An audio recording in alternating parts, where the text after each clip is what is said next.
Hello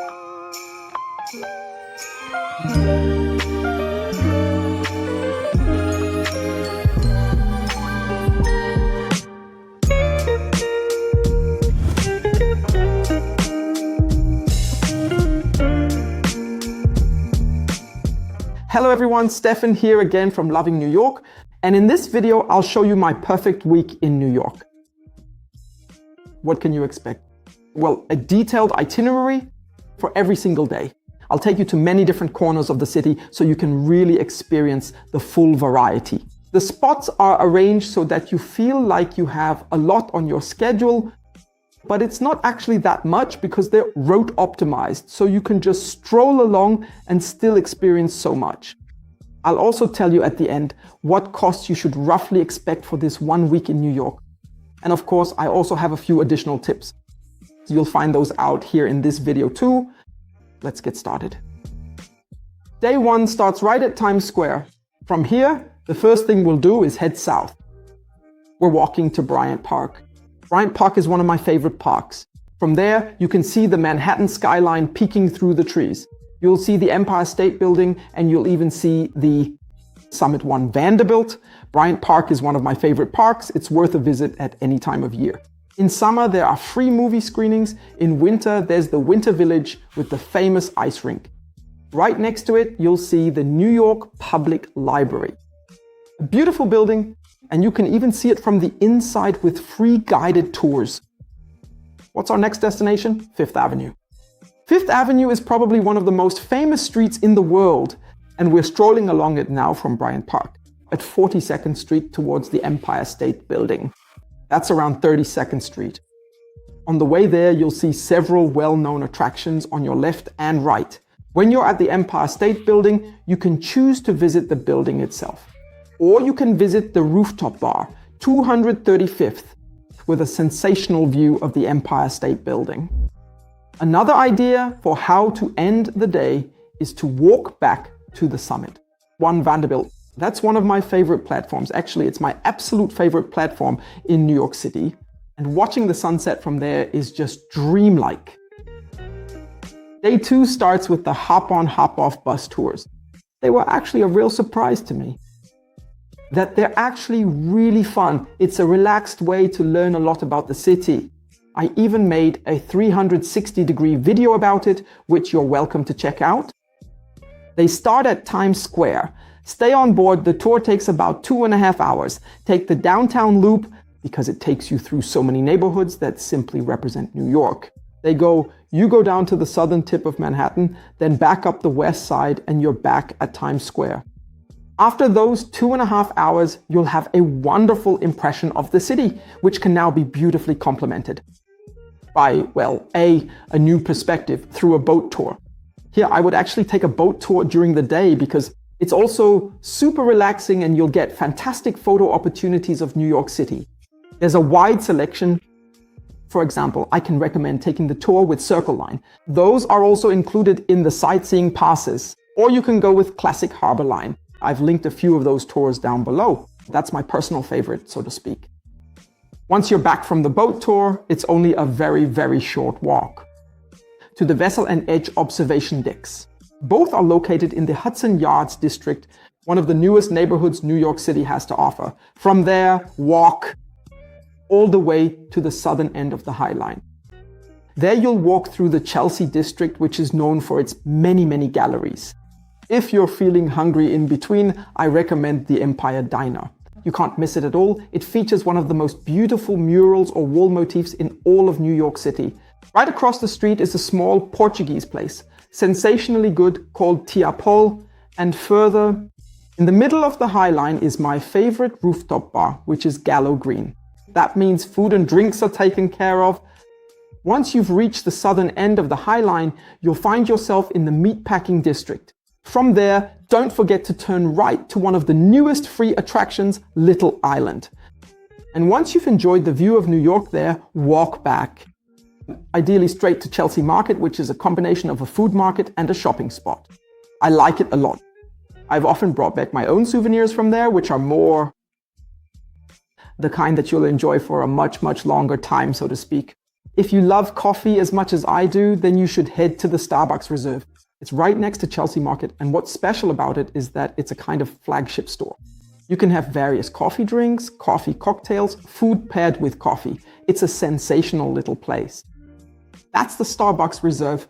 What are you doing in the evening? Off to the village. Right next to it is the West Village, where you can enjoy the nightlife. There are many bars and many restaurants all around Bleecker Street. Day number 3 starts in SoHo.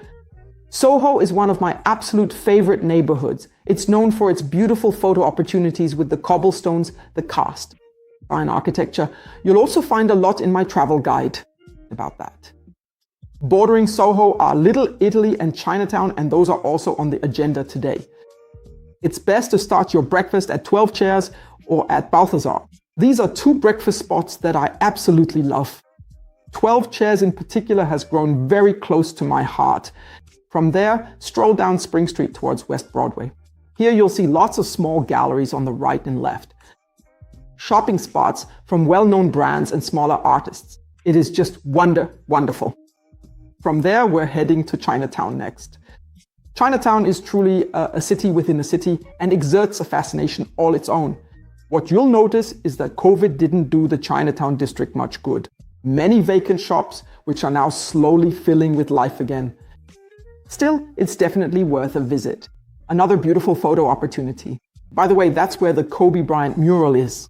You can find it at Eldridge Street and Canal Street. Next stop, Little Italy. Little Italy is truly a really great place. Known from many mafia movies. It's lost a bit of its original character, but there are still some spots that are really worth it. Among others, Gelso and Grand is included. That's one of my places that I always have on my itinerary. There's great food there and a really delicious espresso. So yes, definitely visit Little Italy as well. I also have a tip for the evening. Either you go to Dante New York City. There are several of them. Well, there are 2 in New York. The Dante New York City in the Village. Really great. It's been named the best bar in the world several times. And they have a wonderful Negroni there that's just sensationally good. Or you go to the Antique Garage. As the name suggests, it's a restaurant that used to be a mechanic's garage and now serves wonderful Mediterranean cuisine with an Israeli touch, I would say. In the evenings, there's often live jazz as well. As I said, it's a great way to end the day. Like I said, even though these neighborhoods are all relatively small, it's worth it. You can easily spend a whole day here without getting bored. Day 4 starts this time in the south in Battery Park. What is our first destination? The Statue of Liberty and Ellis Island. For many people, the Statue of Liberty is one of the highlights of their New York visit. And I can only recommend taking one of the first 2 ferries, because then your waiting time won't be too long. Once you've returned, the 9/11 Memorial with the One World Observatory and the 9/11 Memorial Museum is not far. We'll walk past it for now, because this part will be the focus of day 5, as there's really a lot to see there. Next, we'll continue walking to the Lower East Side. The Lower East Side is still a bit of an insider neighborhood. I really like it, it's up and coming, and has a particularly big draw for creative types. It now has more galleries to offer than Chelsea and is known for the new museum. It's also known for 2 very important iconic food spots, namely Katz's Delicatessen, which has wonderful pastrami, and Russ and Daughters right next door, which are known for their bagels. Among other things, both are worth it, even if they're not really insider tips anymore. On the way back towards Uptown, be sure to walk through the East Village. I love the East Village. There are so many little food spots, little bars, great little restaurants, no tall buildings. And why I find it so beautiful, I associate it very strongly with my very first visit to New York, because on my first day, on my first evening, I was right there in the East Village and I loved it. To this day, when you walk back, it's best to take Broadway and then walk. Broadway leads right past Union Square, as I said, further and further towards Uptown. As an extra bonus for the evening, I recommend an evening boat tour, having done one during the day, but doing one in the evening too is just magnificent. When you see the reflecting lights of the skyscrapers on the East River or on the Hudson River, it's just an absolute dream. Which tour I can recommend, I'll link for you down below and up above, because you really have a huge selection. And just like that, we're on day 5. Day 5 focuses on Lower Manhattan, especially the financial district, and a very beautiful part of Brooklyn. On day 4, we already walked past the 9/11 Memorial. Now we actually have more time, and you should plan for that time, because it's really a very, very emotional and very, very special place. Well, not just for New Yorkers, but actually for everyone who is traveling in New York. A really, really great impression of the financial district you get from the One World Observatory, that is, from the platform of the One World Trade Center. You have a fantastic panoramic view, especially the view towards the south, towards the harbor, where you see all the ferries, and something like that is just an absolute dream. Also, take the time to go into the 9/11 Memorial Museum. The 9/11 Memorial is free, the 9/11 Memorial Museum is not free. Plan at least 2 hours for this, and then it should actually be almost noon. And if you're looking for a great food spot, I recommend the Italy Food Market. It's right next to the 9/11 Memorial. You can eat wonderfully there, and it's best to get seats outside at the window front, because then you can process the impressions again while eating and look out at the One World Observatory or the 9/11 Memorial. Where to next? To Wall Street, of course, and then to the South Street Seaport. A bit of a tongue twister. Now, why are we suddenly heading to the East River? Because our next stop is the New York City Ferry. We'll take the New York City Ferry across the East River to DUMBO in Brooklyn. The crossing itself, even if it's just one stop, is absolutely beautiful. The ticket is only $4 per person, and once you've arrived on the other side, enjoy your time in Brooklyn Bridge Park. Take one of those stunning photos at the famous spot you'll find at the corner of Water Street and Washington Street, and also head to the Time Out Food Market up onto the terrace. From there, you'll have another wonderful view. On that note, I have even more spots in my video about the most beautiful places in Brooklyn. You know the drill, it's linked down below and up above. So what's next on our itinerary? A stroll across the Brooklyn Bridge. Always lovely, always fun, and it never gets old. And if you want to wind down the day in the financial district, then I highly recommend the Dead Rabbit. The Dead Rabbit, yeah, has actually been voted one of the best bars in the world. And I absolutely love it. As I said, it's a great place to mingle with the locals and end your day. Day 6 is all about Central Park and Fifth Avenue. Where do we start? First of all, we're starting at Macy's.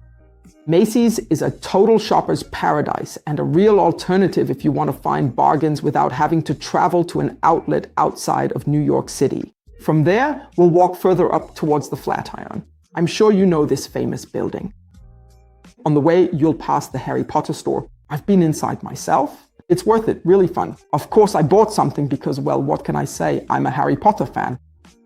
Once you're at the Flatiron, you have 2 options.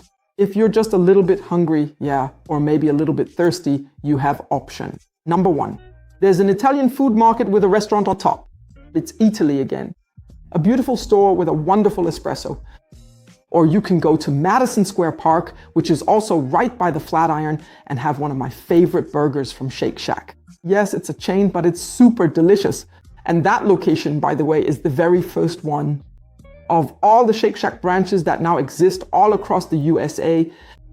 What's our next destination? Grand Central Terminal? It's a stunning place and architecturally very significant. You can easily spend half an hour here without ever getting bored. Right next to it is Fifth Avenue. And here we've come full circle from the first day. The New York Public Library and Bryant Park are right here, just to give you your bearings. This time, however, we're not heading south like on day 1, but instead we're going north towards Central Park. On the way there, you'll pass Rockefeller Center with the top of the rock. Diagonally opposite is St. Patrick's Cathedral. It's also worth taking a quick detour here. And once you're at Central Park, you have a huge choice of how you can, so to speak, spend your day. In summer, there are free concerts and theater performances. In winter, there's a very, very famous ice rink here with a fantastic view. It's simply magnificent, and you'll get a beautiful view at the eponymous Central Park Lookout. You'll find it in the southeast corner of Central Park. I'll put the exact coordinates down below. and there's an extra Central Park video. I'll link that for you down below as well. And from there, walk across the Bow Bridge. Something else you should see there is Bethesda Terrace, a beautiful place. You'll recognize it from many, many movies and many, many series. And if you want to look at the water a bit, go to the Central Park Boathouse. It used to be called Loeb Boathouse. You can sit there. And by the way, you can actually rent boats and row around. You can also just sit and have a good time and, well, watch people as they stroll through Central Park. Another very beautiful place is the John Lennon Memorial. It's located more in the western part of Central Park. And artists perform here regularly who then, well, perform suitable works. It's really worth walking past here too. If you're now saying, oh, I'd like to see a museum while I'm here, you're spoiled for choice. The famous Guggenheim Museum is on Museum Mile on the east side of Central Park, as is the Met. Both are wonderful museums where you should definitely plan at least an hour for the Guggenheim. For the Met, it's actually more like 3 hours, 4 hours you should plan for. I have a separate video for this too, as you know, linked above and below. And if you're traveling with kids, I recommend the American Museum of Natural History. It's on the west side of Central Park and is especially known for its huge dinosaur skeletons and the suspended blue whale hanging in the hall. What should you do in the evening? You have several options. There are many bars, of course, and restaurants and really nice locations, even near Times Square. Believe it or not. Either way, you should have Times Square at night on your program because during the day, it's okay. But in the evening, you'll see why you definitely should have Times Square on your travel plan. Last but not least, we've arrived at day 7. Day 7 is a departure day for most people, and I really thought about whether to put many more attractions on the list or not. And then I thought, how do I always do it on the last day? I usually don't plan anything for the last day because that's really a day where you should either go back to your favorite places that you like the most or sit in a cafe and just do nothing, watch people, really just, soak up the last bits of New York from your New York trip. And like I said, go to your favorite places and really just do things relatively spontaneously. On that note, thank you so much for watching the video. If you liked it, share it with the people you're going to New York with, or share it with people where you know, hey, they want to fly to New York sometime or aren't quite sure yet. And this could be the nudge they need to fly to New York. So thank you so much once again. And on that note, we'll see each other in the next video. Bye, you're Stefan from Loving New York.